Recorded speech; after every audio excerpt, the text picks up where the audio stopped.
Welcome to YoYo TV election special. ఈసారి కేంద్రంలో ఎలాగైనా అధికారంలోకి రావాలని భావిస్తున్న కాంగ్రెస్ పేదలకు అనుకూల మేనిఫెస్టో రూపొందించినట్లు తెలుస్తోంది. పేదలకు ప్రయోజనం కలిగించే అంశాలనే ఎక్కువగా ప్రస్తావించినట్లు సమాచారం. ఏప్రిల్ 2న కాంగ్రెస్ ప్రధాన కార్యాలయంలో పార్టీ అధ్యక్షుడు రాహుల్ గాంధీ మేనిఫెస్టోను రిలీజ్ చేయబోతున్నారు. జస్టిస్ పాలసీ, మహిళా రిజర్వేషన్ బిల్లు, ప్రభుత్వ ఉద్యోగాల్లో 33% రిజర్వేషన్లు, general GST, education budget, health budget, రైతు రుణాల మాఫీ, కనీస ఆదాయ పథకం వంటివి మేనిఫెస్టోలో కీలక అంశాలుగా తెలిసాయి. ప్రధానంగా 2 అంశాలు మేనిఫెస్టో ద్వారా తమకు కలిసొస్తాయని కాంగ్రెస్ భావిస్తోంది. మొదటిది రైతు రుణమాఫీ. 2009లో ఇదే నినాదంతో కాంగ్రెస్ రెండోసారి యూపీఏ ప్రభుత్వాన్ని ఏర్పాటు చేసింది.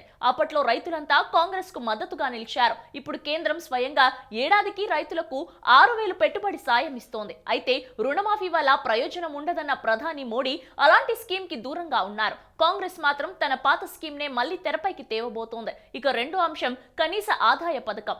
దేశంలో 25 కోట్ల మందికి లేదా 5 కోట్ల పేద కుటుంబాలకు ఈ స్కీమ్ మేలు చేస్తుందని, ప్రతి నెల కుటుంబానికి 6,000 చొప్పున ఇస్తామనే హామీ ద్వారా పేదల మద్దతు పొందగలమని కాంగ్రెస్ భావిస్తోంది. పార్లమెంట్ లో మ్యాజిక్ మార్క్ 273 కాబట్టి కనీసం 250 స్థానాలు సొంతంగా గెలుచుకోవాలని కాంగ్రెస్ టార్గెట్ గా పెట్టుకున్నట్లు తెలుస్తోంది. మెజార్టీ మార్కు సీట్లను ప్రతిపక్షాల నుంచి పొందవచ్చని ఆ పార్టీ లెక్కలేస్తున్నట్లు సమాచారం. తద్వారా మరోసారి యూపీఏ ప్రభుత్వాన్ని ఏర్పాటు చేయాలనే ఆలోచనలో ఉన్నట్లు టాక్ వినిపిస్తోంది. ఇందుకు తమ పార్టీ మేనిఫెస్టో దారి చూపిస్తుందని కాంగ్రెస్ నమ్ముతోంది. ఏప్రిల్ 11న తొలి దశలో మొదలై మొత్తం 7 దశల్లో ఎన్నికలు జరగనుండగా మే 23న ఫలితాలు రానున్నాయి. ఆ రోజు కోసం అన్ని పార్టీలు ఎదురు చూస్తున్నాయి. మరి ఆ రోజు కాంగ్రెస్ కి మోదం కలుగుతుందో ఖేదం మిగులుతుందో చూడాలి మరి.